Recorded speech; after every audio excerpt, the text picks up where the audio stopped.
fake. People really dislike fake behavior when it comes to spirituality. On the other hand, being authentic and true is very attractive and pulls people in.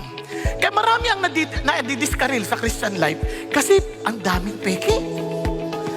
They claim to be Christians, pero hindi lang nakikinig katotohanan. Sample lang ko kayo. Isa sa palatandaan ng Christian, sabi ng Bible, di ba? Seek first His kingdom and His righteousness and all these things shall be added unto you. Di dapat walang worry, no? Kasi yun ang topic doon, walang worry. Ang daming Christian, worry ng worry. Katuloy ba?